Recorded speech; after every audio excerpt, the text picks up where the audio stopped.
Hey everybody, and welcome back to another welcome back to another episode of the Madhouse Podcast. I'm your host, Maddy Smith. It's a glorious Wednesday here at Cast Digital Studios, and the tea is piping hot. I continue to be on tour. So if you want to come to a show, and if you have come to a show, thanks for coming to a show. Why don't you come to a show? This month, I'm going to be coming to freaking Fort Collins, Colorado, Comedy Fort, June 27th through 28th. I'm also going to be coming to Cleveland, Hilarities Comedy Club, recently added July 3rd through 4th. I don't know why I'm doing that. But if you want to defy the odds for me, come out to that show. And then Indianapolis, Indiana, July 5th through 6th at the White Rabbit Cabaret. All tickets are at my website, punchup.live/MaddySmith. Go there. You can see all my upcoming shows, all the shows are on that website. And if there's no shows in your area, then you can enter your email and you will be notified of when I'm in your area to do comedy, not just there. I go on vacation. Maddy Smith is in your area. So check it out. Summer is here. I got my shorts on. Pale as fuck. When people say they're white, like, they don't mean it like that. I do. I'm actually the color white. Computer paper. So bad. I fucking hate the beach, dude. Fuck you, Jorge. It sucks. The beach is like the best place on the planet. No, yeah, because you're tan.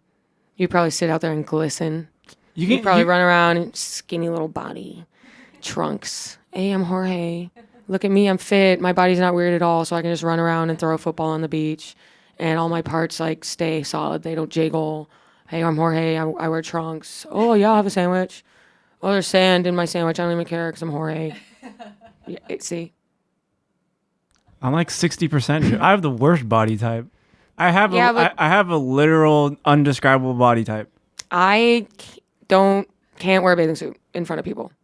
The image scars into their brain of my body. When I go into the ocean from where I'm sitting on the beach, people look up because they think an albatross is coming to them. And then they look up and they say, whale. I feel like when I'm walking into the ocean, time passes so slowly. Every single step is like, doosh. Earthquake. They're like, who's that fat ass bitch? Especially that chunkier thigh at the top where it hits the ass, like that chunk of thigh. I'm like, everyone's looking at that chunk. But then once I get in the ocean, I'm like, everyone on the beach is like, who's that hot girl? When I'm up, water's up to my neck. They're like, who is she? Her body's insane. I don't like the beach, Jorge. I like the beach if I'm under an umbrella, 2 chairs, towels, 3 towels. Exactly. There's ways to get shade at the beach. You can bring umbrellas, a canopy. I require a towel. Umbrella. And a towel. Umbrella. Yeah. Cooler of an array of snacks. Soda. Vape. Weed. A tropical vape? Yeah. I get like a coconut ice just for the day. It kind of sucks, but it's cool with the ocean. Exactly. Okay, I like the beach if I can get, and I'm not setting up the umbrella. That's also what I mean. Like everything needs to be done for you. Yeah, I'm like cabana. Yeah. Which I did when I went to St. Pete a couple weeks ago. I did a guy had like a little umbrella company. So I just sat under the umbrella and then he charged me $35. Easy peasy. But it was windy that day, so the umbrella was like only 2 feet out of the ground because of the wind. So it was a low. I couldn't really see anything outside of my umbrella. So that's what I'm trying to say. I know it was a riveting story. Do you read at the beach? Yes. Nice. Yeah. I feel like that's like a perfect place. Like the beach is great for so many activities, but I feel like reading is always fire. Cracking a book, not a care in the world. Oceans pounding. Kids are running by. Moms are slapping sunscreen on their kids. It's all white noise for you. Yeah. And I'm in my head. I'm like, the only thing required of me right now is just to read this fucking book. I've gotten way better at being able to relax when I'm supposed to be relaxing. Way better. Oh, doing the thing that you intend to do. Exactly. See, you know, Jorge, I've been meditating. Oh, yes. I've been meditating. I've been saying nice things to myself. I've been having an open heart, and my chakras are aligned. And because of this, I can enjoy nature, walking, ice cream cone, a simple hello, goodbye. You know what I mean? Of course. I went to the beach before a show that night. Ooh. And I was just chilling. Was that refreshing for the mind? Yeah, it was. It was really nice. And the best feeling is when you get back from the beach and you take a shower. Ooh. That's the best feeling. Mm-hmm. That's the best feeling. Getting back inside from anywhere and taking a shower. Getting back inside from a rainstorm, taking a shower. Ooh. Anywho. So that's why the beach is stressful for me. So what I'm trying to say is we have a guest today. So if I just talk too long, we can cut anything out. But I thought it was a good debate that Jorge lost. Because he's got his tight little body. Fake news. I'm a one piece only kind of person. Why? Because I hate my stomach and my back. My lower back. There's no bottom of a bikini that fits me appropriately because same. My fat stomach and the back of my back don't align in terms of their fatness. It's asymmetrical. So like a high cut won't look good on me because of the way the back, I don't know, just fat in weird places. Like obviously, like, can't see it now. Yeah, I'm trying to imagine it. Well, it's just, I don't know, jiggly squishy parts. I just have squishy parts. Yeah, but everybody has squishy parts. Yeah, but bikinis cut into exactly those spots. Yeah, Those spots. It's 2025. You're supposed to show it off. No, one piece. Plus, it makes it better for playing mermaids. Oh, true. So, anywho, this next guest, I don't know if he likes the beach, but I bet he does. Because he seems like a very positive, fun person who's a legend in the comedy world. He's done The Tonight Show how many times? At least 10, I think. He is a touring comedian, has multiple specials out, regular at the Comedy Cellar. Pete Lee. He's a good friend of mine, and we shoot the shit, and we're going to bring him in. So stay tuned. Bye.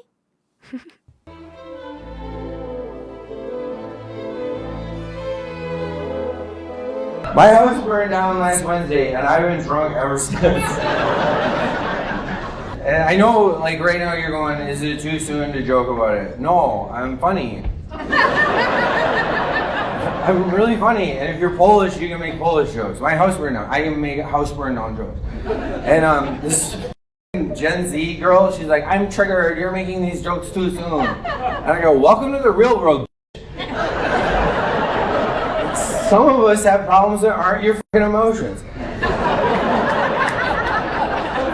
God damn it, that felt good. Oh, God. I was like, did you tweet that from your home? That you have? Because I don't have one. And then I went in Jimmy Fallon and I told a story. It was real touching, and then the video got 50 million views. And I was like, oh my God, dude, 50 million views on a video? If you told me that I could get 50 million views on a video on the internet, I would burn my own house down. Dude, I would get a lighter and hairspray, I was like and subscribe.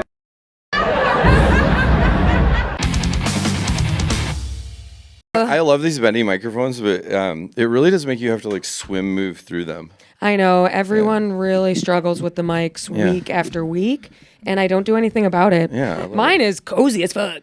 No, this is really cozy, and I actually like this. I just built a podcast studio in my apartment, and I have those kinds of things, but I haven't done my first one yet. I know you were talking about it, and you haven't. I haven't pulled the. I haven't pulled the podcast plug. I haven't. Are we going, by the way? I guess we're starting. All right. Wait, can we start the podcast by can I ask you questions about if I should do my podcast or not? Absolutely. That's how we'll start. Pete Lee. So, everybody, welcome to the podcast. Welcome. Madhouse. And Pete Lee is here. And our first segment is called What Should Pete Lee's Podcast Be? Okay, I already know what the podcast should be, and I have a premise, and I like built the studio, I have a sign. But I was at lunch with Cindy yesterday, and she's like, "You keep delaying doing the podcast," and she's like, "Maybe you really don't want to do one. Maybe you shouldn't do one." And it wasn't even reverse psychology. I think she was going like, "Maybe you shouldn't do something you don't want to do." But then I thought to myself, what if I start to do it and I actually enjoy it? Well, you won't know until you start. You don't know until you start. But did you have any of those kinds of feelings before starting the Madhouse? Absolutely. Okay. I lost my mind. I was like, what is this? What is the point of this? Everyone has a podcast. How do I make it different? But I'm too lazy to make it different. I'm just me. It's all about me. I'm funny one. I'm the funny one. Wait, I forgot I'm supposed to be the funny one. Oh, fuck, I'm freaking out. What is this? No one knows who I am. Numbers, comments. I don't know. Yeah, it's freaky. And then there's this whole podcast fan world, and you're like, they're going to shit on me. Yeah. They're going to shit on me. Yeah. I'm a loser. And then you see the numbers of like the big podcasts. You're like, what the fuck? Yeah. And then you start losing it, and you have an existential crisis because stand-up is fun. You go up, everyone laughs. And usually for both of us, I feel like everyone laughs mostly of the time. Yeah. Every so often I have a weird set, and I'm like, that was weird, guys, right? And Yeah. everyone laughs when I say that. So we all know it's weird. And every once in a while, you just have to stop down and tell them to be better. Exactly. And it works 100% of the time. It works on a little, hey, what are we doing here? Let's all get together in a certain way. Yeah. And that's that. So, yeah. So, yes, I do have a lot of that. All right. So, And then- Cindy's in the booth. Cindy, I think I'm doing my podcast. And that would be Pete's significant other. Pete's partner. Yeah, she's my partner. I like to say partner so people think I'm gay. I love to say partner in New York because everybody, like, since I moved back, this city's changed a lot, and it's funny because I was in LA and people were like, man, people must be really like. I don't like the term woke because I don't. That's like it has so much stigma. It's or whatever. so nothing. It's such a nothing word. But whatever this thing is, I'm gonna call it over careful on behalf of others. But also not doing anything to benefit them. Yes. And then really just not being fun. Like just being like, you know what I'm gonna do? I'm gonna be no fun. The overall in New York City in general, the overall vibe. The overall Day to vibe day. lately has been like Beyond comedy clubs, right? It's just living. it's like we're just gonna be way too serious with this, and then they're like, "Whoa, you're in LA. It must have been way more like that." And I'm like, "No, it's not. It's not. I never feel that way at all." But the people I know who live in LA, it seems, and that's social media. It seems like they have a very vibrant lifestyle, and they kind of glow. Every comic I know who moves to LA, they start glowing. Yeah. You were like bronze for a little bit. I was surfing every day. It was so much fun, and but yeah, I've also noticed a difference between like the cellar area, like the comics, the crowds, the whatever this like middle-aged thing is. Like we are now that thing. Yeah. And but then you go to Brooklyn and you do a young person show, and they're fun again. They're like, no, we're not like we're not. This is our fun time. We're not going to be angry. Like they're fun. This is our fun time. We're not going to be protesting. This is our fun time. We're not going to be over seriously about things. And so again, I'm so pro making things better for everybody, but I'm just like I keep having these moments where I'm like, can we be fun? Can we be fun? Can we get back? Okay, my first question is, can we be fun? Can we be fun? My second question is, can we have more shows that are not all tourists? My third question is, can we have fun? And I feel like the Brooklyn crowds now are comedy fans too. So if you have a good joke, but it's darker and edgy, they'll laugh if it is fun because they consume and they lived. Everyone lived COVID consuming all this bullshit. Yeah. So now people are more. But then I feel like I have a harder time. Not harder time. I think I have club fatigue right now. Yeah. From the mix of people that'll be at any club in New York City, any comedy club in New York City on a Wednesday night. Oh yeah. It's like the UN. Yeah, it's the UN, and it's like I don't know when that changed because like think about like New York comedy clubs were like where people came to get hit in the face with an edgy idea or a mean idea, and like the meanest of the mean would go, and now you'll say something that like is like you're not even saying like anything that's mean, but then the crowd will infer like 3 layers separate from what you said. Oh my God, they'll go and then you don't even realize that they're connecting that with like they connected it to something that you didn't even mean. I wasn't even meaning fuck you. And then I said it to the crowd at the Village Underground the other night because they owed it something, and I go I know the connections you made to get there, but I chose my words carefully, and that's not what I meant. I go, man, our culture sucks so bad that like imagine like somebody writes a song and they're like, this is what I mean by this song, and somebody that didn't write the song is like, no, you didn't. I know. It was hate. That's what it is. It was no, hate. Literally. Yeah, you're like, you are what? hateful. I get comments, you are hateful. Because, like, I thought every time anytime I hosted at New York Comedy Club or whatever, I do crowd work, and I'm like, oh, so he's gay. Like, it's all, and everyone laughs when everyone laughs when you talk to a couple, and the hackiest crowd work, and then clips I've posted, people go, you are very mean. Yeah. Why do you have to lead with such bitterness? Yeah. I want to go to a comedy show to feel good. Why can't you make us feel good too? Yeah, it's the wildest thing, and it's because, Oh my God, that was funny as fuck. I'm crafting my words very carefully. Even when I'm improvising, the funniest thing is that like the person that I am so careful with my words because and this isn't because of any new social movement. This isn't any like woke type thing. Just being a people pleaser. I have spent my whole life choosing my words so carefully as to not make anybody feel bad.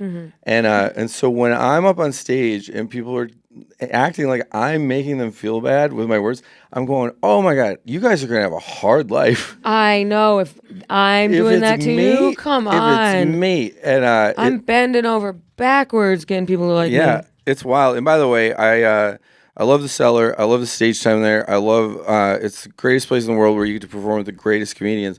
It's just it's the reason why I give that as an example is because that is the original place where you're supposed to be able, like, where comics deliberately would smash people in the face with deliberately offensive and edgy things, and then now the crowds are like, oh,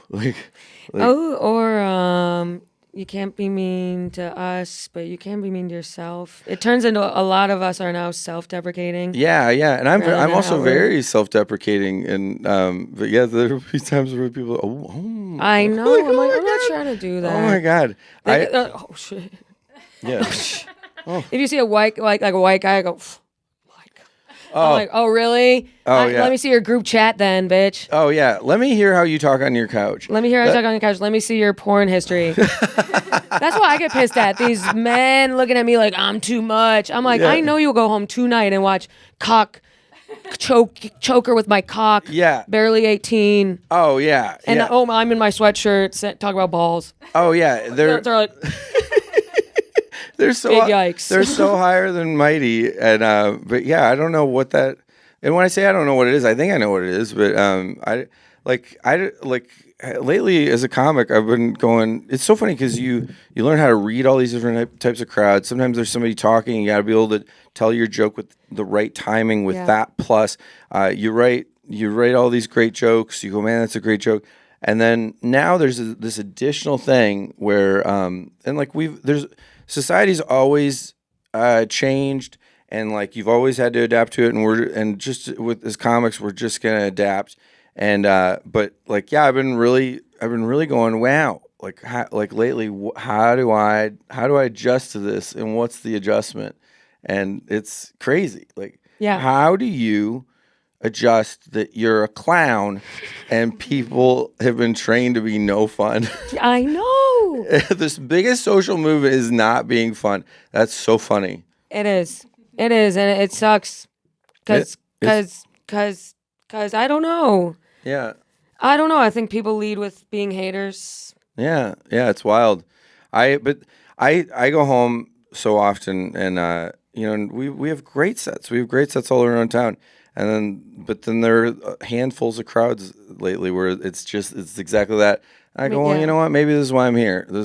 I need to be challenged. Even having that posed, as a question is, I don't know. No, you're right. You're like, maybe I could have tweaked them a little bit better. Or maybe I can learn and then there's days I wrote all this new stuff, so I'm not even gonna try to tweak. I'm gonna just toss that out. Then you're like, I should have tweaked, and then 30 seconds after, you're like, here's how I would have done it. Yeah. So the question is, should I do my podcast? Yes. So our first segment is Pete Lee podcast. Let me ask you this. Yeah. Do you enjoy our long conversations? Yeah. Okay. First, boom. All right. Easy check. Yeah. Easy check. These aren't trick questions. Do you have strong interests that you could talk about for a while? Yes, and I even have an angle for my podcast that I already do a thing about it on stage when I'm on the road, and like it goes really well. So I think it'd be fun as a podcast. And can I tell you my barriers? Yes. Inviting another comedian over to my house. It's at your house, yeah. Yeah, that's weird to me. I did have a podcast at my house once. It was a pretty permanent cast, so it was the same people every week, but it still is every week. Yeah, you got to have your living room dedicated every week. And I kind of live. It's better lately, but I'll be living in squalor sometimes. And girls are coming over in an hour, and the place is insane. Oh yeah, so you got to pick up all your. A lot of that. You got to pretend like you live a different life. Yeah. Come on in. Oh, hold on. My closets are like. Yeah. Let me clean up my depression. Yeah, exactly. And be happy. That's funny. Everyone's like, can I get a water? I'm like, I'll go get it. Because the dishes are filling the sink. Yeah, they're opening the fridge. Don't go in there. Don't go in the fridge. There's sneakers in the fridge. That's where I put. Yeah, my laundry's in the fridge. Everything's hidden. Oh my god, I love that. So there's that to think about. But if you're cleanly, it depends. Would you enjoy if it's a permanent spot in your home? That you wouldn't be using? Is the equipment set up every week? You would have to is the equipment set up every week, or do you have to take it down? I'd have to like set it up and take it down, but it would be pretty easy for me. Okay. Yeah, I think it'd be pretty easy for me to set it up. Yeah, I think that'd be all right. Let me ask you this. Yeah. You are a touring comedian, right? Yeah. On the road every weekend. Mm-hmm. You sell great tickets. Stop it. Don't do that. Don't do that. Oh, he's blushing. You're embarrassing me. No, you're blushing. You're embarrassing me. You're blushing. By the way, I'm starting to sweat. I know.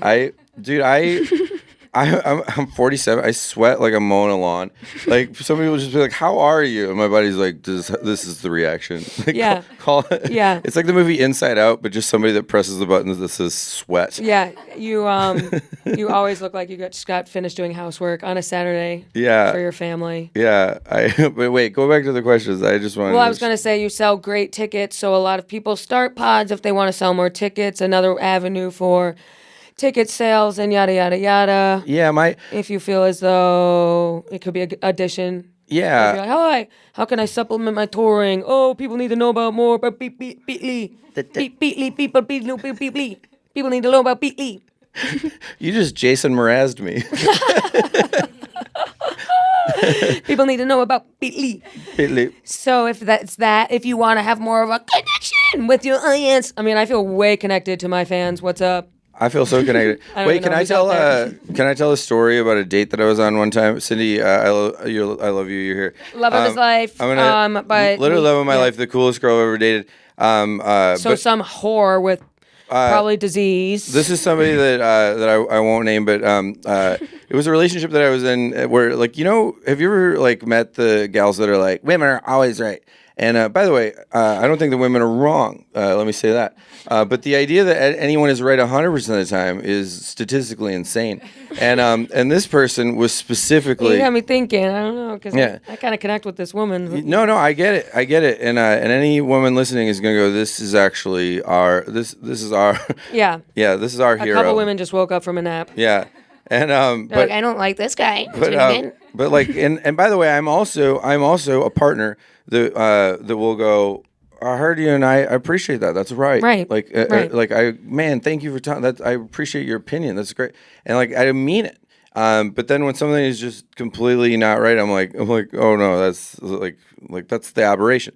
Well, I'm like that too. I'm like, no, it's totally wrong. Yeah. Well, we were at a date and we were at a dinner. And have you ever been at? It was a fancy restaurant, but have you ever been to? It was like the David Burke Fish House or whatever. No, I've never been there. And where is it? It's on the Upper East Side, but okay. It was like those tables where when you're sitting, like one's on the booth side, one's across. Mm-hmm. And then the next table, you have to like scooch it to get into the thing. Yeah, so you're basically sitting with other people. God forbid you have a purse. That thing's knocking into a glass bottle of Diet Coke. God forbid you have a purse. So we're at this restaurant, and I like I say to this person that I'm dating, I go, hey, check your text, and I checked, and I was like, that's Jason Mraz. So we're sitting right next to Jason Mraz. Did he have it on? No, he didn't have a fedora on, and by the way, I know that he's a fan of comedy, like he knows comics. Oh, whatever. He's listening right now. Yeah, he's listening right now. He's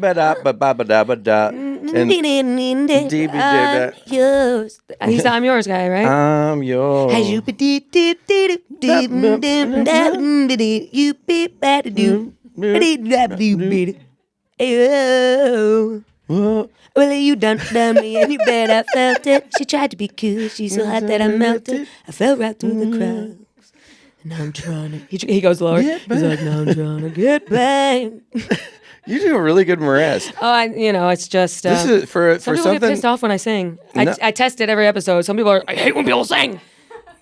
I mean, yeah, but some of them are women, so they're right. Exactly. They're right. But anyway, so okay, so he's sitting next to you. yeah, and so I'm trying to be subtle and be like, that's Jason Mraz, and she goes, that's not Jason Mraz. Out loud. Yeah. What the? And I see him just kind of giggle, and I look at him, and He's like, I look over and I'm like I'm sorry, and I'm like busted, right? This gets way better. So so she's always right? And I go, no, it just is, but we don't need to talk about it. And she goes, no, that's not Jason Mraz. She goes, Jason Mraz is black. no way. Yeah, and I go, and Who by was the she way, thinking of? no, I don't know who she was thinking of, but I go, he just isn't. And I'm like, I go, this is so funny. I go, because you know how you're always right. I'm like, you're not right. And she goes, no, Jason Mraz is black. Have you ever heard his singing? And I go, yeah. Which, by the way, and I look over and I go, which, by the way, I think we can say is a compliment. Right. And she goes, no, he's black. And I go, all right. And I Google Jason Mraz and I pull him up and she goes, that's not him. Did you say, are you Jason Mraz? No. So anyway, so this goes on and he's like giggling. His date's giggling, or whoever he was there with giggling. Like this is absolutely ridiculous. And like, it's not heated. It's not whatever. But I so finally I turn and I go, hi. I go hi. I go I'm a comedian. I'm not famous. I go, I think you've heard what's going on. I go we will not bother you. And I go but can I ask you 2 questions? He's like, one. And he goes, okay. no, he goes absolutely. And I go, number one, I go, are you Jason Mraz? And he goes, yes. And I go, can't believe I'm asking this question. Are you black? And he laughed so hard and he goes, no. And I go, we won't bother you the rest of dinner. Thank you. And she goes, that's not him. It was so funny. It was so incredibly funny. And so that's my one Jason Mraz story, which, by the way, don't know if he would remember it. He probably has a million interactions with people think he's black. I would remember that for sure. Dude, that was one of the funniest fucking That's hilarious. things ever. Wow. You have to believe that in that in our friend group, I told that story people would be like, tell it again. Yeah. Like, tell it again. Pete, tell the Jason Mraz. And you're like, which one? Jason Mraz. Yeah. Oh yeah. So, dude, I Jason Mraz. Anytime. So, like, comedians, we have depression, we have whatever, but there's also things. We also have these little punchlines in our head that make us brighten up throughout the day. I know. And like, so literally, I can just hear Jason Mraz song, be having a bad day, and I think he's black. Yeah, and it makes me laugh so hard because of that disagreement. If I was Jason Mraz, I would go back and remember that. Yeah. That was funny. Yeah. And by the way, that story that I just told you, you heard that best intentions, whatever. If I were to tell that story to a modern day comedy, they'd be horrified that I said the word black. No, I think you haven't said that as a joke? No, I haven't. I think it's fire. I wouldn't dare. Really? I wouldn't dare. I think you could. Dude, you know, so Cindy met Dan Natterman last night. Yeah. And and Dan has my favorite joke, and that's another one of those things where if I'm ever feeling sad, I tell him. He goes, when I meet a new woman, my opening line may vary based upon the situation, but my second line never changes. Bitch, I'm talking to you. And it makes me laugh so hard. Like, yeah, especially because the way he looks is a funny. He's just so sweet and plain and nice, and he has wet lips. He always has large wet lips. Wet lips, and he talks like a pickle salesman. Bitch, I'm talking to you. Yeah, and that's not derogatory Jewish. No. We love that. Yes. Unless you don't. Then fuck yeah, dude. Fuck yeah. Fuck yeah. Bitch, I'm talking to you. Dude, at least once a day, I think, bitch, I'm talking to you. I'm talking to you. It makes me laugh so hard. Hilarious. Yeah. Do you watch a lot of comedy, Pete? Where do you watch movies? What's your media? What do you consume? When I'm at home, I'd rather consume like media or like TV shows, but like kind of like Netflix or Apple TV, more like movies or drama. I don't everybody just goes, like, I'm sorry I didn't see your special. And I'm like, I don't watch my friends' specials generally. It's all good, yeah. I watch Joe List's. Oh, yeah. Recently, shout out. Joe List's new special on YouTube. Shout I out. think it's already at a ton of views. Super cool. It's called a ton of views. It's called a ton of views. And he was just on my pod. So I'm like, hey, check it. I'll do it. I watch YouTube on my TV. Because then you don't see comments. Yeah. Oh, that's nice. Yeah. Oh, yeah. The comments ruin it. Where it's very it'll be a friend of yours. And then you just scroll, or actually, when you're watching on your phone, like the comment will, the biggest one will pop up, and it's just the meanest thing that can be said about your friend, and you're like, oh. The worst is like, I don't know, a club collabs on a clip with you to sell tickets when you're coming there, and like, I don't know, it hits with the wrong people, and then it's just living up there. Even if you uncollab, it's still living up there. It's just like the meanest comments. But then the same clip on my own page would be like, oh, yeah, funny. Yeah. And then somewhere else, 50,000 comments, you are disgusting. And because it's a collab and they're the owner of it, you can't even delete it. Yeah, no. You can't delete it. It's absolutely ridiculous. Oh, it's wild. I have no control. We have no control over any of our stuff. Yeah. So you watch Apple TV. I watch that a lot. You watch The Studio. Did you watch Friends and Neighbors? Did you watch Severance? I watched The Studio. I love The Studio, by the way. My one, this isn't even a critique because The Studio created a type of scene, and they created something that's really entertaining. But every scene in Studio starts out like this, and then by the end of the scene, they're going, "What do we do? I don't know." It's kind of similar to watching a lot of sketches these days, where it goes from this thing happens, and then it goes to a guy pulling out a gun. Yeah, everyone's like, chill, and that's a lot of that for sure. Did you ever see The Office where Michael Scott takes an improv class? Yes, and he pulls out a gun, right? I studied the levels at the UCB. Me too. Yeah, I didn't graduate. I dropped out. It's good. I was doing drugs. I did 101 and 201. 201. And then 2 classes into 301, I had to bail because it got more intense. You had to go to more shows, and people were like, practice group, and I was like, I show because I started stand up by then. Yeah, it becomes like stand up. You're like, I want to do improv, and now I'm buying birthday cakes for the meetings. I know. It's a costly endeavor. It really is, and it's a pyramid scheme. Absolutely. And you can learn a lot from it.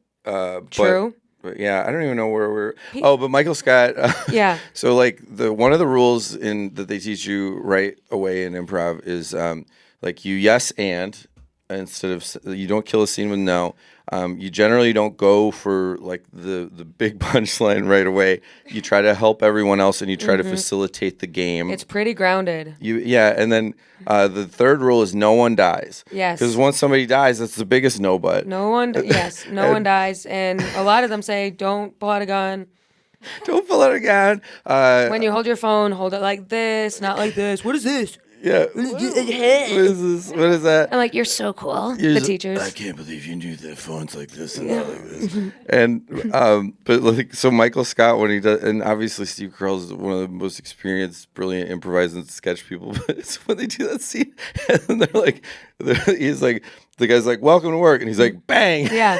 He breaks the first rule of all three in one thing. It's so funny. But then now I watch so much like bad sketch stuff where they're doing the bang, but they haven't even watched The Office, so they don't know that. It's so funny. Well, they did, and they think this is different though. But you know, want to hear a funny story? I was in improv, and I was in a practice group. So practice groups, you would rent out a tiny little studio space. And you have like a coach who was on a house team at UCB come by, and she would basically be like, you guys are none of you are good. It was a random ragtag group. I was just like, yeah, sounds good. I was just heart open, chakras aligned. I'll do anything anyone. I was just dabbling into this world. And they're like, oh, we're at the Old Town Bar after getting beers. And there was this one guy, he was a lawyer. He was a lawyer, and he was very frustrated about how he wasn't leveling up in improv.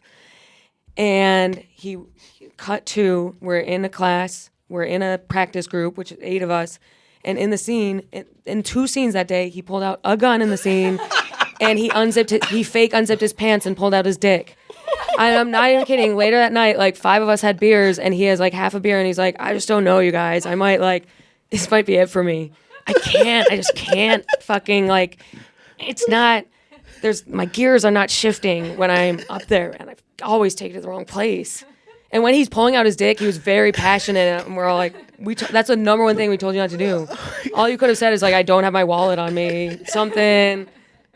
He was so serious. And this person has studied law. He's a full-on lawyer, and Heather Gray like t-shirt, like which is a law. Desert boots. Law is a set of rules that that he interprets and applies. Yes. And then they're like, dude, we got 3 rules, and he's like, bang, bang, yeah, yeah.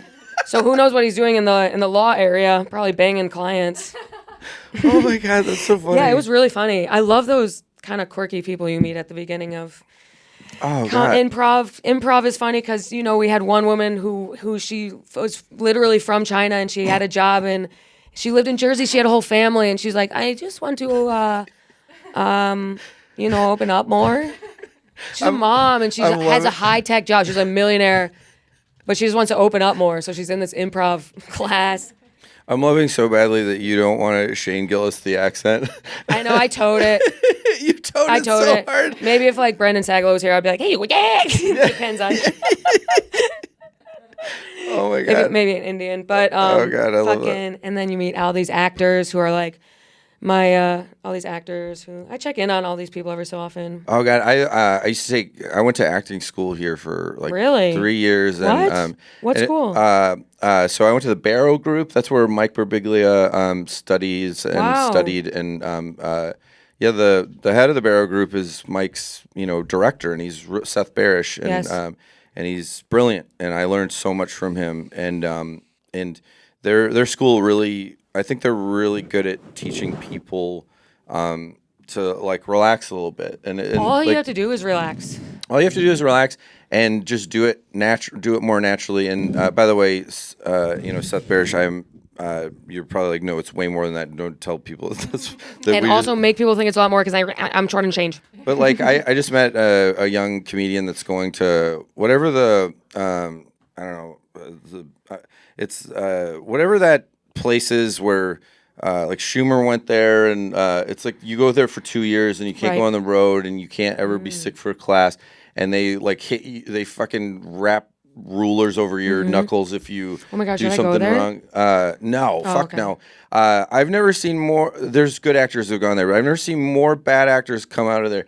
Imagine acting is supposed to be play and fun and whatever, and then there's psychopaths.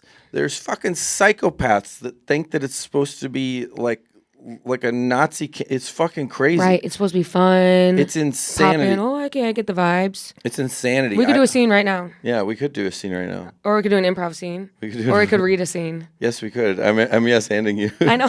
Yes, we could. Here, we'll do an improv. Guys, we'll take a word. Yeah, will you give us a suggestion? Not pineapple. Not pineapple. Remember they'd always be like, oh, it's always something. Don't give us pineapple because everyone yells out pineapple. I don't know. It was. I'm not gonna say the suggestion. I just thought. But, go ahead. No, I'm not going to. You can do the suggestion. No, I'm not going to. Okay, you guys yell out a suggestion. It can be any word. Yeah. Terrier. Okay. Terrier. All right, let's go.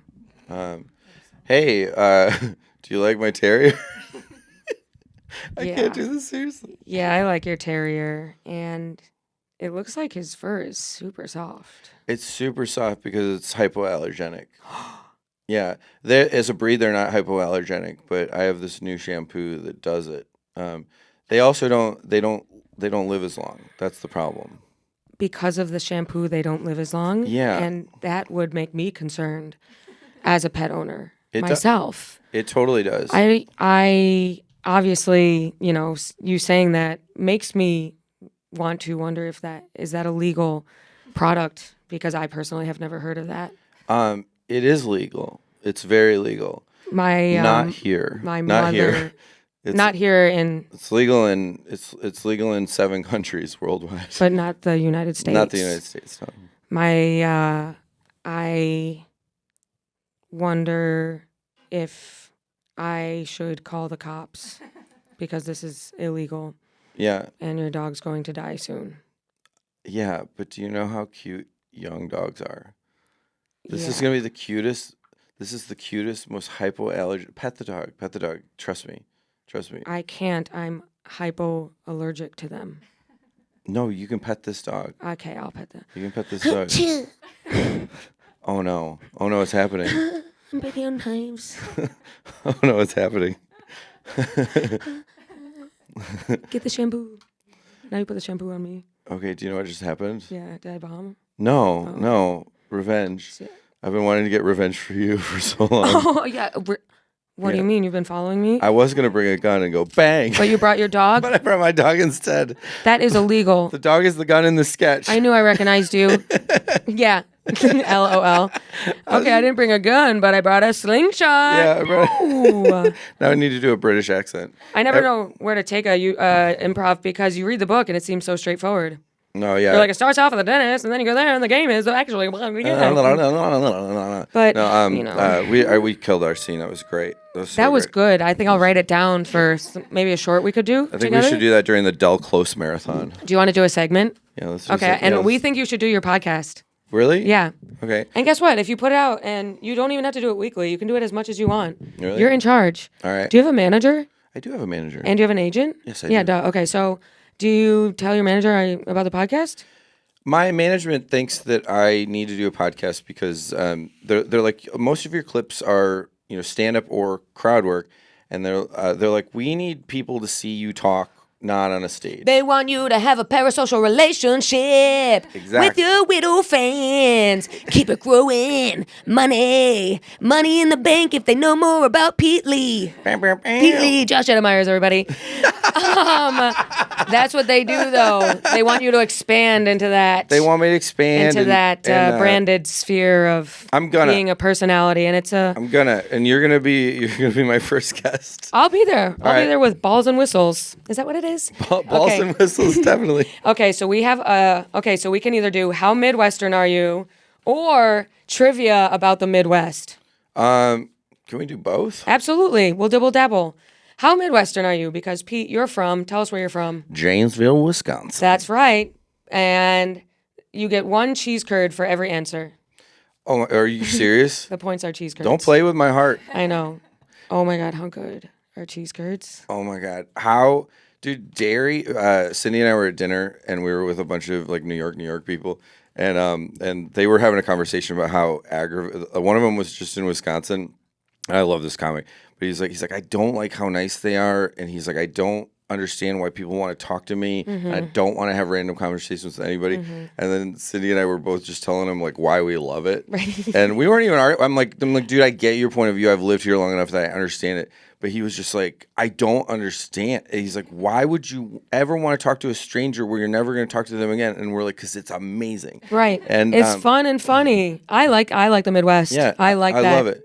There's a saying that, like about drugs, that connection is the only connection with another human being is the only real drug in life, and every other drug that anybody does actually simulates that feeling. And so, to answer his question, interesting. that's why. Well, that's why we want to connect with random dumb people. I like being connected, even if you just have like a boom, boom, boom, and there's a laugh at the end. With a Dunkin' employee, I walk out of there with a pep in my step. Oh, I'm like love it. skipping home. A flash mob forms behind me. Love it. It's a serotonin. I love it so much. There's a dopamine of a funny thing. Any relationship I've ever been in, it's been me, and then I've been with a partner that goes, that's like, don't, you know exactly how you are.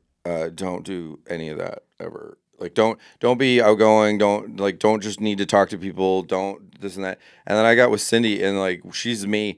And like, when people meet us, they're like, "Did you meet in church? Like, who are so you funny. two?" And she's just a great person. She's Well, maybe is she from Wisconsin too? Are you from she Wisconsin? lives in Wisconsin. Yeah, So maybe it's commute. the vibes. You guys hit it off. Oh yeah. Connecting, chit-chatting. Chit-chang, You know I love a chit-chat. Oh, we love. And Butch, by the way, what people say about, what you said, they always say that about New York. I feel like every time I tell someone who doesn't live in New York City that I live there, they just talk at me about why they could never live here. Oh, I could never live It's there. Uber drivers, it's club managers, it's other comedians. When you say, I always have to feel like I have to pump up New York. Yeah. Because there's a twinkle in their eye if you say anything negative about New York. Oh yeah. I'm like, crowds can sometimes be hit or miss, and they go, yeah, I was thinking about moving there. I knew I shouldn't have. Yeah. So they can be like, so they can talk down their dream of living there. Oh yeah. Because you know they want to live in. You validated their yeah. You go yeah. You're not a coward for not moving here. For not chasing your dreams. You just heard some. You heard. Yeah, you heard me say that restaurants close earlier than they used to before COVID, and now you're like, yeah. I knew it sucked. I shouldn't move there. I knew it sucked. Yeah. I'll stay in Omaha.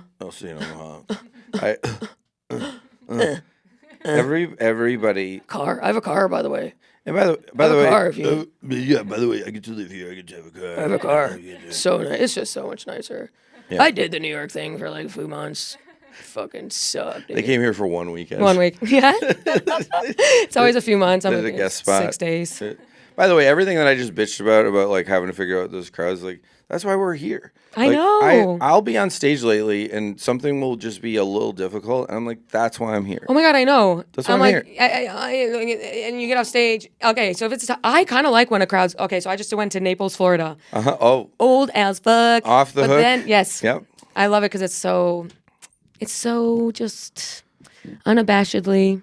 You're in a Little comedy club. Not trying to be. It's just off the hook. I love the name. It's off the hook. I love when it's a mix when there's a lot of funny old people 67 plus retirees in the show because you can get a little weirder and feel more like, oh, this is a kind of tougher challenge, and I might talk slower or maybe lean into topics that they'll laugh at more. So really if I have money jokes, I'm really like drawing those out and do every single one of those, and they're laughing. Then you do a cocksuck, and then they laugh, and you go, I saw you guys laugh. Yeah. And it's more fun. Yeah. But before I went there, multiple comedians, good fucking luck. Let's just say it's never fun in Naples.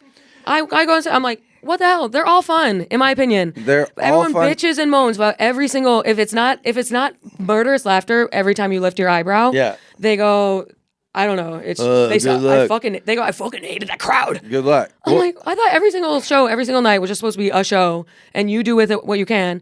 And a lot of them are going to be weird too. Yeah. A lot of shows are weird. There's going to be one in a weekend where you go, that was way more work than fun. Yeah, but you still were then like, the rest of them, you're like, no, those were pretty fun. But even the ones that were more work, you still did your job, got all the laughs. It's not like you were loosing around, but you were like, hey. You learned something. You gauge it within the first 10 minutes. Sorry, I keep interrupting. No, you gauge it and you still do it. I thought that's what you're supposed to do. You still, Everyone is so. And then you get off, if it was supposed to be a weird crowd, and the comics are like, how'd you like them? I'm like, I thought, I don't know, it was fun. It was weird but fun. I can tell you the people that don't Am I ranting too much? No, I can tell you exactly the comedians that don't like that room or the majority of the rooms when they go out on the road, and they've pretty much only performed in New York. I'm going to tell you exactly what it is. Okay. They go super left wing joke that always kills in New York. Yeah. Because they're preaching to the choir, right? And then they've never done that joke in front of actual Trump supporters, and then they'll figure that out, and then they'll call the Trump people Nazis, and then go figure. Which, by the way, on all of that, I'm just calling out the situation. I'm not making a judgment. By the way, when I first got on the road, I wasn't doing all liberal stuff, but I did a lot of stuff that did well. You learn when you get out there. You just learn. And you're like, you learn that when it comes to that exact crowd with those exact people, just do different jokes and don't do that. Like don't bring it up. Or if you're gonna bring it up, like I have a joke that I do in Naples where I go I'm not political. I have a congressperson who's in whatever party that you like, and that gets a big laugh. And I'm like, whoever you are, I love you, and I just like toe the middle, and I laugh because you're not gonna have a teachable moment. Yeah, you're not gonna have anything. But those crowds just like I don't know. It's not fair to put them in all mass of like yeah, because you're just losing yourself opportunity to work more too. Yeah, if you're like, I met comics who are like, I don't do the fucking middle of the country. Yeah, but my opinion on that is is if I'm performing in front of people who I disagree with, which by the way, on the left and the right, I disagree about a lot of things with both parties. But like I want to go out and talk to them. Like I want to go talk to people, and I think that that's one of the most magical things in the world, that you can like have a beer and talk to people, and like I heard somebody be like, these people are probably flat earthers. I'm like, oh my god, dude, I want to have a beer with a flat earther. It sounds great. Like, I want to talk to them. That sounds so fun. They are like the funniest people. Meet and greets, hilarious. Yeah. Maddy with the fatty. But anyway, I don't know. I hope nobody inferred that I mean anything by that. Not at all. I just think everyone needs to remember it's all supposed to be fun, and just be fun. Audience doesn't know when they're weird, and just be fun. They don't know. Dude, that club in Naples, I have so much fun there. We should all be pumped to be doing comedy. Yeah. And to get paid to do comedy. Inside doing comedy. Yeah. We just went through a thing where we went through a pandemic. Where we thought we were going to die every day.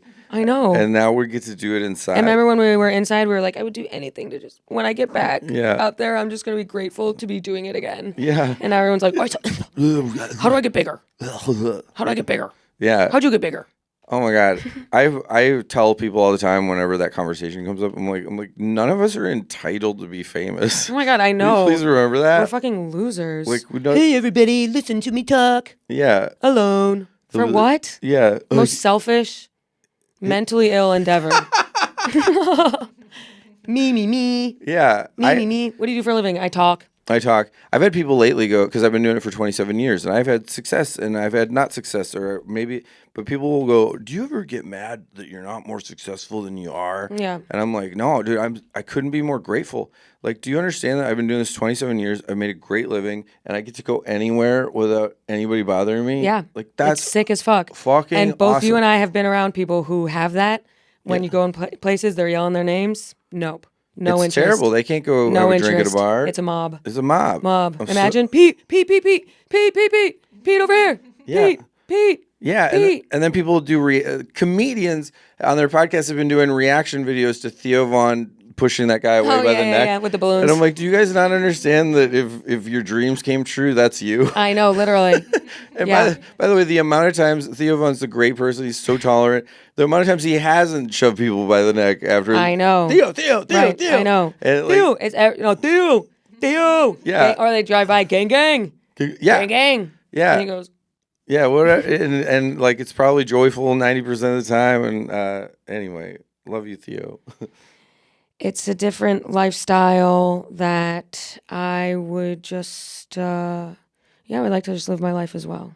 Yeah, it's such a blessing, and by the way, and that's such a question. The question is bizarre. Yeah. And my mom has said to me, people ask me, how long is she gonna do this for? I'm like, first of all, don't tell me that. Don't tell me that people ask you that. Yeah, that's And also, that's you asking that as well. Yeah, that's nobody's asked your mom that. I know, literally. People are asking, like, are you gonna start doing more clean material? Like, at some point, is she gonna do clean? That's people are wondering. Oh, I got a text the other day. People were wondering, are you gonna do? Wait, clean? can we talk about that? Yeah. So I was a clean comedian for forever, and I did it because I thought it was challenging. I also did it because I didn't really know how to be as like kind and like the stuff we were talking about the Wisconsin like Cindy and I like being like. We're kind of like minions. We're like really happy. I didn't know how to be dirty and be like that. And I recently just was like, I've written probably 5 hours of clean material. Yeah. And I love it. And I always have it. I can do a corporate easily. I can do clean. But I was like, I don't want to do it anymore. And the reason why I don't want to do clean comedy anymore is because the clean comedy fans are the only ones at the meet and greet that have a note for you. I came to your show and by the way, this is me doing a fully clean set, and they're like, you said this, and that really offended me, and I didn't come here to. I drove 2 hours, and I didn't, and they will literally do a customer service. You're doing customer service in between selling. If it's dirty, or even if anything is like infactual. Like I'll give you an example. I was in Colorado and I say, "Oh my God," all the time because I'm from Wisconsin. And someone said they didn't and like this it. lady was like, "You're a clean comic, but no, you're not because you take the Lord's name in vain." And I go, "What do you mean?" She goes, "You always said it. Oh my God." And I go, "Do you don't understand that that's an idiom, right? It's a phrase. It's just it's a figure of speech." And and I'm "Oh my not. gosh." And she was like, "You should say, 'Oh my goodness.'" And I go, "No, I'm not doing that." That's so much longer than oh my God. It's "Oh my goodness, oh Yeah. my goodness." By the way, Then people will be like, he's an oh my goodness guy. he's that's Maybe you should. I don't know. It's a little gay. It's a little gay. Oh my goodness. Yeah, then you get merch. Oh my goodness. Oh my God. Also, I'm from Oh the my God Midwest. is way better. Midwest people go, "Oh my God." Yeah. And by the way, there are Midwestern people right now going, "I do not do that. Oh my God." And they Exactly. say it really They be saying quickly. it. Oh my God. Oh my God. Oh my God. But yeah, I made a decision. I was like, you know what? I'm gonna even in my clips that I post, I'm specifically not clean in most of them. And it's basically I'm trying to drive away the clean comedy fans because I don't want them at my shows. Understood. I specifically don't come. And I get emails all the time from I always say that they're from a lady named Linda. And it'll be like, imagine a show where like it's like Annihilation, where you walk off stage, Yeah. you're like, this is great. That show, And then you get a show from a Linda that goes, that was dirty, and I don't know what you're doing. And like a lot of times they go, the God. comedian was drunk, and lately I take apple juice on stage instead of whiskey. Oh, yeah. And so like I couldn't be less drunk. That's so funny. And I do a joke where I say, I go, the Midwest, the Wisconsin accent is even an accent. We just learned how to talk from drunk adults. And I go, my dad was like, "Do you want to go to kindergarten today?" Yeah. And I'm like, "LMNOP." Yeah. And that joke where I Fire. say that I sound drunk, that gives them the ammunition to send the email. Oh my God. And that person, don't come to my show. Don't come. I want to sell you know what it does? Every time they can't come, when you sell at a show, 4 fun people come. Agreed. And they're like, "Oh, there's 4 tickets left. Let's go." Yeah. And they say, "Dude, you were fucking awesome." Yeah. And by the way, people might be listening going, Pete's whole thing is like, I'm so kind, I'm stupid. And yeah, that's still me going, don't come. I'm so kind. I don't want you to come if you're gonna hate it. Yeah. I want you to have a good night. I want a bunch of people that are gonna have a good time. I'm being kind to you by saying don't come. But yeah, I just realized I guess I've really been on a movement lately of like You're starting revolutions. I don't want to be around not fun people, and like the whole world is becoming not fun. I agree. And I'm like, I just want to be around fun people. You just have to find the fun people. Yeah. Stick with them. Yeah. And open your heart to more fun. Yeah. Fun. Lead with fun. And like, by the way, like, if like, I think we can agree, we all want things to be better for people that things previously weren't better for, right? But being a dick for a just cause to somebody else doesn't do anything for that. I agree. If you want to do that, like recently I was volunteering at a food bank. I did that. Oh my God. And Such a good guy. I'm better than you. Such a good guy. But like I was like, well, that's productive, that's constructive, and but like, yeah, I don't know. I just want to have fun. I want to be around fun people.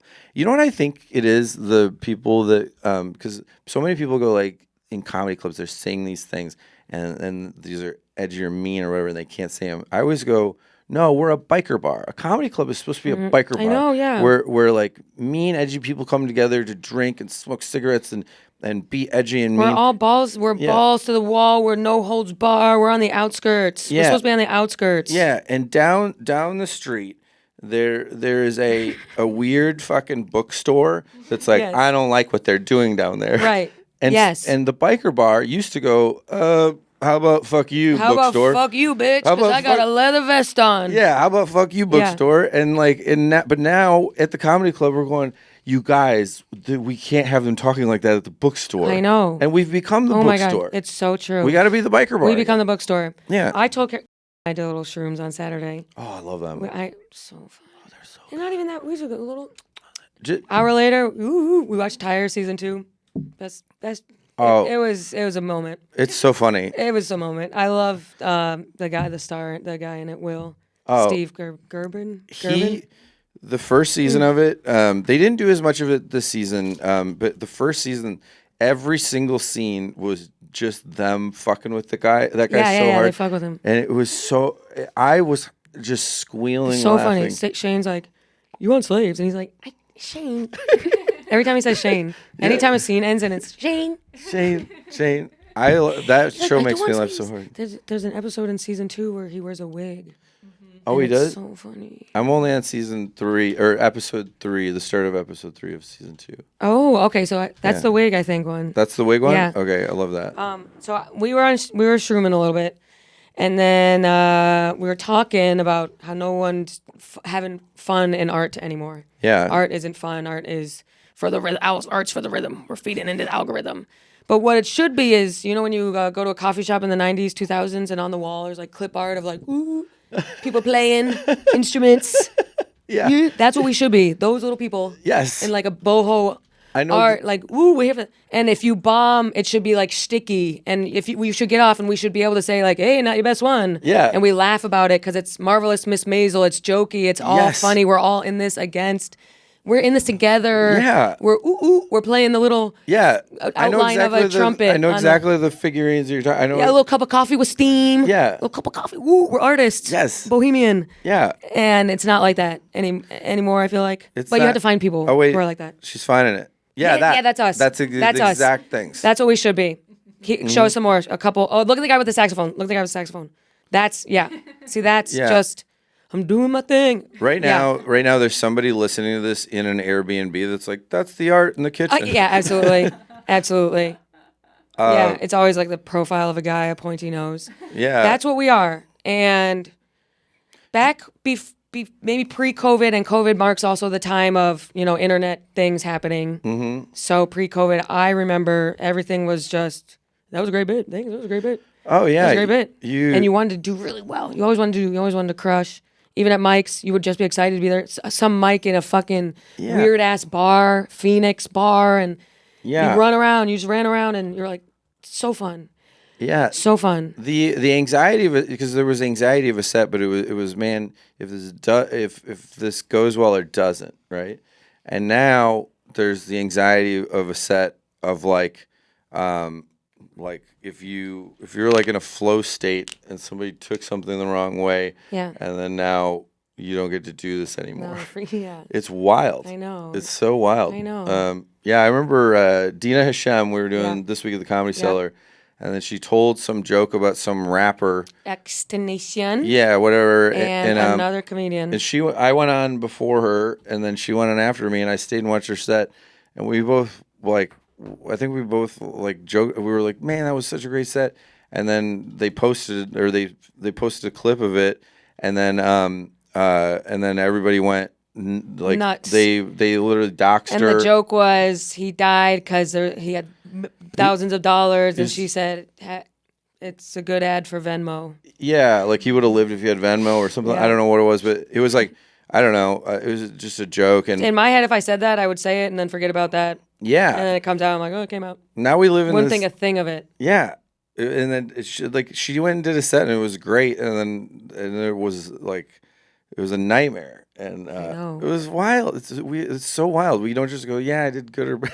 It's absolutely insane. It's wild. Absolutely insane. It used to be you go up on stage, you do well, you have a good night, and then you go up, do it again the next day. And now everything lives on the internet.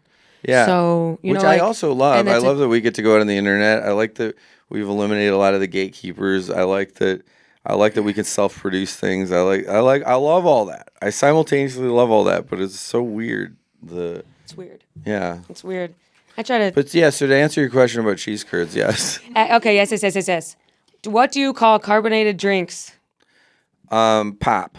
Yeah, buddy. It's a pop. Buffalo does that too. Did you know that? Oh, I didn't know that. Yeah. No. Pop. Would you like a can of and pop? then people go, it's soda. It's soda. Ridiculous. What do you call seltzer? I call it club soda. Really? Yeah. That's cute. Yeah, it is. That's adorable. I call it seltzer, but then I get nervous at a bar. They're thinking I'm saying high noon, so I go soda water. Yeah. Oh, yeah. A hard seltzer. Right. Yeah, it's a hard seltzer. Yeah. Which are disgusting in my opinion. Yeah. There's one coming out soon that's gonna be good, but I can't say it. Oh, are you backing a hard seltzer? No. I apologize. I just said they were bad. No. I'm not gonna say any more than that. Okay. All right. But after the show, I will. All right. Tease. It's gonna be the most delicious one ever. Tease. Have you been to a county fair? Oh yeah. I performed at my county's fair. What? Yeah, it was wild. Was it outside? Yeah, it was outside. It was so funny. So the whole town was there, and then there was a thunderstorm, and then they all left, and but then it was like the last night of the fair, and I was there, and like they had to pay me, and so I went up and did the set to like maybe 14 people that are 100 yards away in the grandstands where there was a whole lawn full of people, and I got paid so much money, dude. If I could have divided that by 14, I might have changed lives. But have a good night, you guys. Thank you. Yeah, bye. Text me when you get home. Bye. Safe. No tips.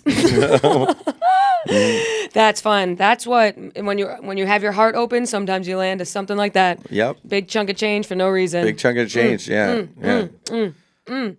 Okay. So yeah, but comedy's hard right now. I know, right? We just spent an hour being like it sucks, and then I'm like, there's actually every so often you're like, yep, that's my rate. Okay, so did you eat something deep fried? What's the craziest deep fried thing that you've eaten? There were like deep fried Snickers, deep fried Oreos. Good. I like deep fried Oreos. Yeah, deep fried Snickers are a little bit of a myth because I mean, think about if you put a Snickers in your pocket for a second, it's just you're eating Snickers Go-Gurt. Yeah, right. Know? And so deep fried Snickers are a little bit of It's myth. a little messy. Yeah, because it's a softer. Other than the nuts, it's a softer. Softer. Do you have strong opinions on ranch dressing? I love ranch dressing. Yeah. Yeah. I ate it today. Cindy and I went to a diner and I dipped her fry in her ranch dressing. Oh my god, that's so cute. Yeah.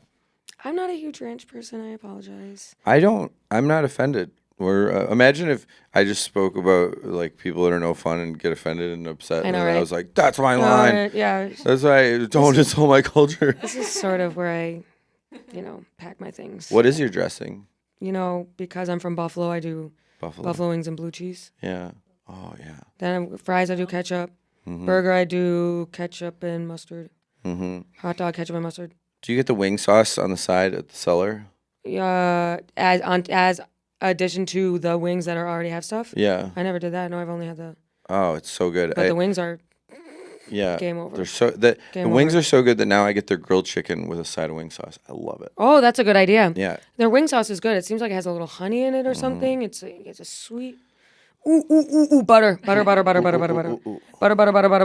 Have you ever gone on vacation up north? Oh yeah, I've gone to. My family used to have a cottage. Yeah. Yeah. And where's that? Upper Wisconsin. It was near Stevens Point, Wisconsin. But so most places people go, oh, we have a cabin, and in Wisconsin people are like, we have a cottage, which is a cabin. Which is a cabin. Cottage. Yeah, it's a cottage. That is the cutest thing I've heard in my life. Is it on the lake? Yeah, it was. This cottage was on Lake Rolifson, which was the cleanest lake in Wisconsin, or second cleanest lake at that time, and. Like you could see to the bottom, almost like you're in the Caribbean, and everybody would go out and they would throw their Christmas trees in the bottom of the lake. Oh wow! Because it's almost like it gives it starts like somewhere where the seaweed can kind of start to grow, and the fish have a place to have shelter and hide and whatever. So, but it's funny to. A lake that clear to be able to look down and just see a bunch of Christmas trees that people threw in there. That's so the pines. The pines. The lake beyond the pines. Wow. So when you went out to the cottage, were you doing recreational activities? Were you kayaking and what were you doing? Swimming? Are you an only child or you have siblings? I have 3 older brothers and really? Yeah, my oldest brother is 12 years older than me. Okay. So and he's great. My other brother is 4 years older than me. And are you Irish? A little part. Yeah. And what else? You're Irish. Chinese. Yeah, I'm 100% Chinese. Pete Lee. Yeah, I was. It's funny when I go to like Hong Kong, Singapore, Macau, Bangkok. Like I go do shows all over Asia, and when I check into hotels and they see Pete Lee and then I'm white, it's the biggest laugh that you'll ever get. That's hilarious. It's so fucking funny how funny they find me having an Asian name and being this white. And I love it. I love it. It's so funny. And but the Asian countries I sell out tickets because like you know how everybody we were just talking about how you can say a thing and then people project anything they're angry about onto that. Yep. Similarly, people will project positive things onto you. So I'm not Asian at all, but any Asian country I go to, they're like, he's an 8th. They'll come up in the meet and greet. They'll be like, I know you're an 8th Malay. Really? like Malaysian, and I just even. And what do you say? I go. I'm not, but thank you so much, and I love the culture. I Yeah. love, and but they're like, you are, don't, No, and you like aren't. it's so funny how you can even go, you're not, and they go, you are, and so we're living in like, post truth or whatever. Oh like, yeah, absolutely. you could, I don't know. It's bizarre. Trump just ignores, rulings. So, Dude, dude, he's the wildest thing ever. And like how I just said like oh, I'm not that, and people go, you are. Like I think he's kind of using that to his advantage. Like he's like, I can walk down the street right now and kill somebody on Fifth Avenue or punch them in the face, and then like people are like, no, you won't. right. And I don't know. It's so weird how I think he's just been telling us what he'll do. Trump? Yeah. Yeah. And then It's bizarre. we're in such a whatever you say, no, it's not. Thing I know. that, I don't know. I don't even know. I don't honestly know what I'm saying. I don't No. I don't care. We have a couple more and then we're going to wrap up. So don't be feeling like I'm happy. I'm going feel to do great. my podcast. Yeah, if this you is should. the through line through this whole thing, I'm so I think you should. I think everyone needs to hear more from Pete Lee. yeah. And It's did you and your brothers play chicken in the lake? did we play chicken? Yeah, oh, did you go in the mean lake and wrestle? Did you wrestle on the lawn? Yeah, so Brothers is do people that listen to this understand that like chicken was when you'd put somebody else on your shoulders and Yeah. then it was called chicken fighting. I have no idea why, but you just stand there and you, as the bottom person, you try to fall actually down. hurts a lot. It hurts. You can It get hurts your injured. neck so Yeah. bad, and then the people above you are fighting and trying to pull. It's just Yeah. a sprained neck waiting It's to too happen. insane. I don't play. Yeah, but no, we would do that. We had we'd like canoe, we'd kayak, we'd fish. Wow. I'm actually a really good fisherman. I understand Really? it very well. Yeah. Off a canoe, or do you do fly fishing? It Or? was like off a boat, but I don't know what it was, but I understood fishing so well. And my brother Rob, he still loves fishing. I barely ever go, but as a little kid, like if I was fishing off one side of the boat, like there was this one day where I caught 40 crappies, which is like kind of an easy fish to catch. My brother would catch none, and he's just getting upset. Yeah. Because like imagine I just can't stop catching fish. Dude, another one. There's also there's a technique that you do where you like when you're reeling, you're basically like if this is the weed bed, you're dangling your lure right above it because the fish wait and hide, and then when it dangles past, they're like, I gotta get that, right? And my brother would either just let it drop into the weed bed and it would get stuck, and then my dad would have to help him, or it'd be way too high above the weeds. Right. And so he just didn't get it. And so my dad would be like, Peter, Robert wants you to switch sides of the boat because you're catching fish. They're over here. And then you went over and there then and I go caught catch fish. more fish on his Oh side my of the boat. God. And Sorry, Robert. yeah, and then I'd be like, I'm bored, and I'd swim home. I would just jump off the boat and swim home.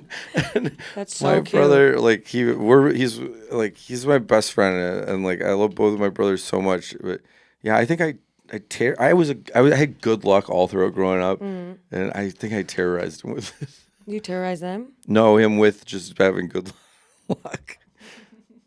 What do you mean? I just had really good luck growing up.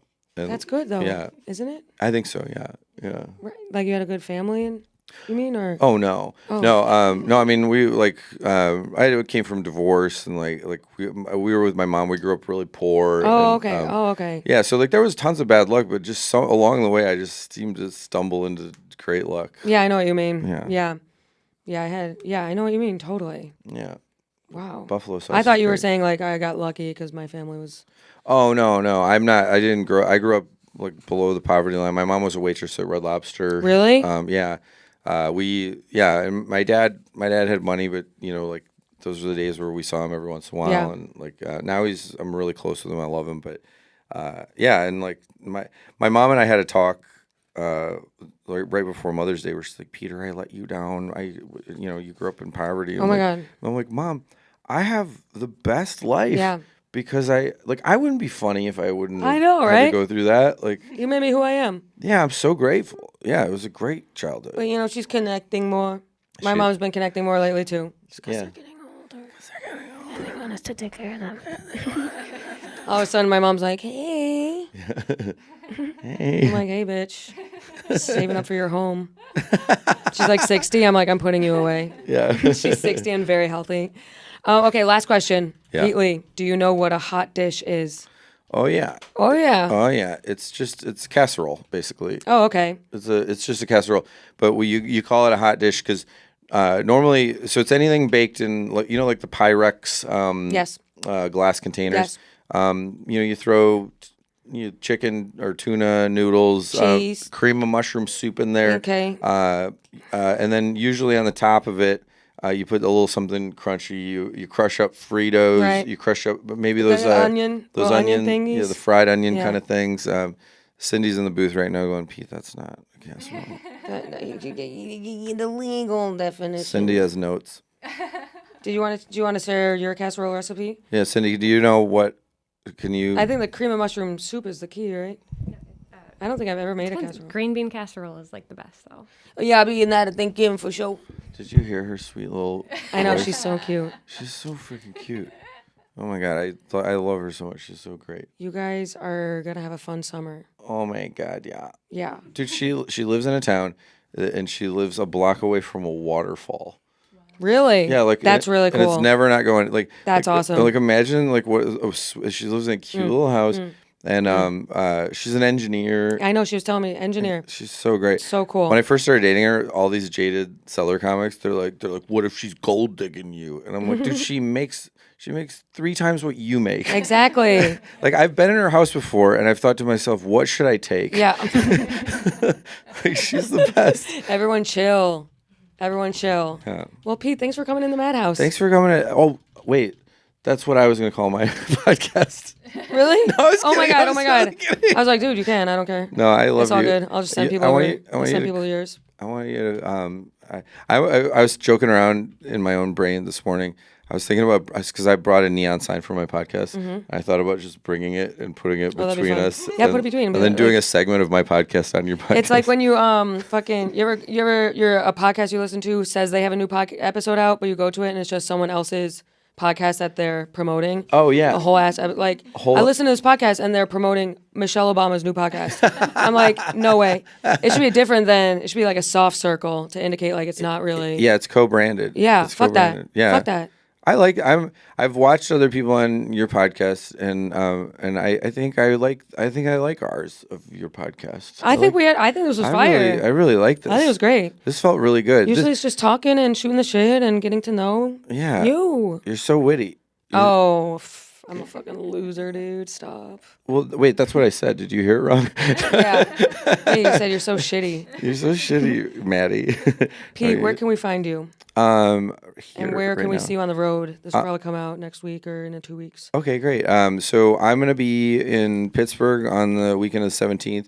And then the last weekend of June, I'm going to be at Hilarities in Cleveland. Awesome. I really want to sell well because in summer, everybody's got a wedding or a graduation. So if you're in the Cleveland area, you're a Maddy's fan, you don't even know me, come see me. It's not going to be a clean show at all.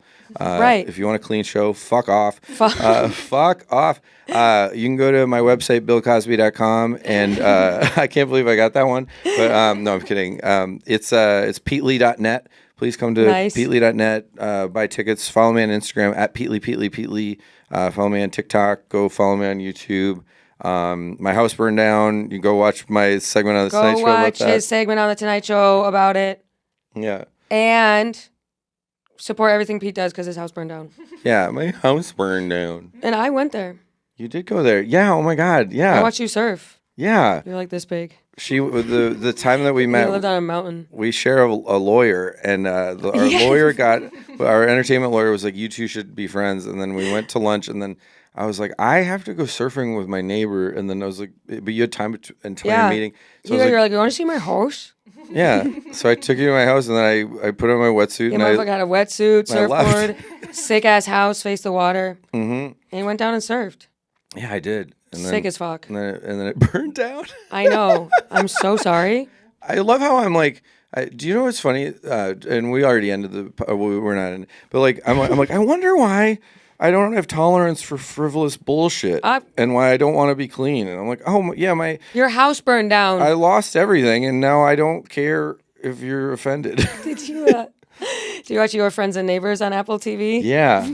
You're like John Hamm. Yeah. And then we always make fun of the monologue he does. It's like you lose the house, you lose the wife, and you're back at square one. And now you're really broke. And the only way to solve it is by looking for watches or whatever. Oh yeah, stealing He's like- watches. And every episode he's still drinking Macallan 25, which is $5,000 a bottle. Literally. I'm like, you're broke, John. Yeah, I'm broke. Wife hates me. Now you caught your wife having sex with your best friend. Yeah. Yeah. I know I'm playing a character, but I'm still John Hamm. Still John And Hamm. I still have And the also biggest Don dick in Draper. entertainment. I'm also just Don Draper in the show. Yeah. Oh, that's so funny. Anywho, this was awesome. This is great. Thank you, Pete. And we'll see you guys next week Thank you. on the Madhouse. Bye.